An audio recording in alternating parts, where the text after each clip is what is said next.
Hello, welcome to my channel. ಈ ವಿಡಿಯೋದಲ್ಲಿ ನಮಗೆ ನಮ್ಮ ಪಾನ್ ಕಾರ್ಡ್ ಅರ್ಜಿ ಹಾಕೋಕ್ಕೆ ಏನೇನೆಲ್ಲ ಡಾಕ್ಯುಮೆಂಟ್ಸ್ ಅಗತ್ಯ ಇರ್ತವೆ ಅಂತ ಹೇಳ್ತೀನಿ ನೋಡಿ.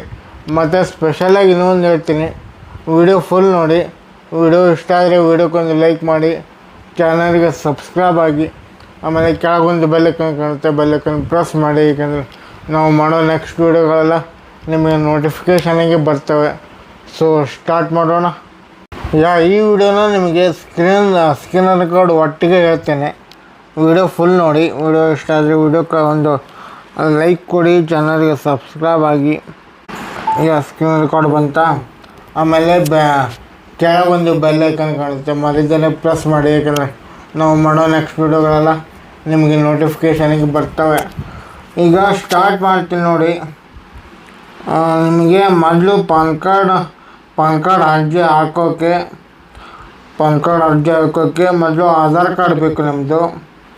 ಮತ್ತು ಒಂದು ಪಾಸ್ಬುಕ್ ಬೇಕು, ನಿಮ್ಮ ಯಾವುದಾದ್ರು ಬ್ಯಾಂಕ್ ಪಾಸ್ಬುಕ್ಕು. ಅದಾದಮೇಲೆ ಪಾಸ್ಪೋರ್ಟ್ ಸೈಜ್ ಫೋಟೋ ಬೇಕು. ಪಾಸ್ಪೋರ್ಟ್ ಸೈಜ್ ಫೋಟೋ ಆದಮೇಲೆ ಜನನ ಪ್ರಮಾಣ ಪತ್ರ ಬೇಕು ನಿಮ್ಮದು. ಆಮೇಲೆ ನಿಮ್ಮ ಮನೆಯ ವಿದ್ಯುತ್ ಬಿಲ್ ಬೇಕು, ಎಲೆಕ್ಟ್ರಿಸಿಟಿ ಬಿಲ್.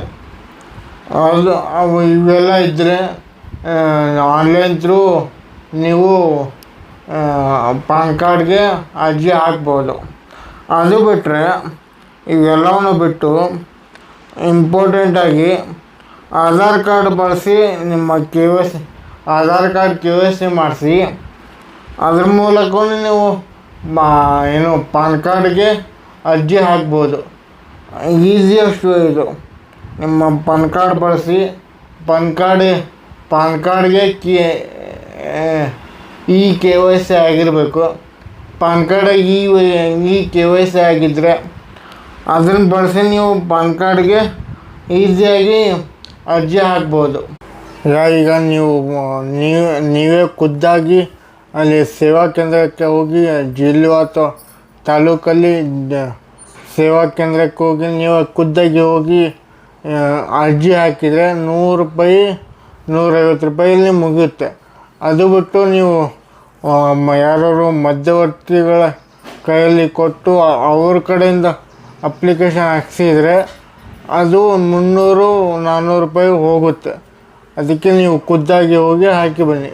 ಸೊ ಈ ವಿಡಿಯೋ ನಿಮಗೆ ಇಷ್ಟ ಆಯಿತು ಅಂದ್ಕೊಳ್ತೀನಿ. ಇಷ್ಟ ಆಯಿತು ಮತ್ತು ಉಪಯೋಗ ಆಯಿತು ಅಂದ್ಕೊಳ್ತೀನಿ. ವಿಡಿಯೋ ಉಪಯೋಗ ಆಗಿದ್ದರೆ ನಮ್ಮ ಚಾನಲ್ಗೆ ಸಬ್ಸ್ಕ್ರೈಬ್ ಆಗಿ, ವಿಡಿಯೋಕ್ಕೊಂದು ಲೈಕ್ ಕೊಡಿ.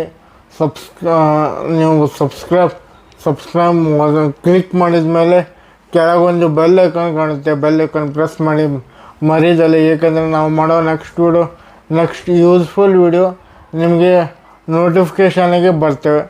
Thank you.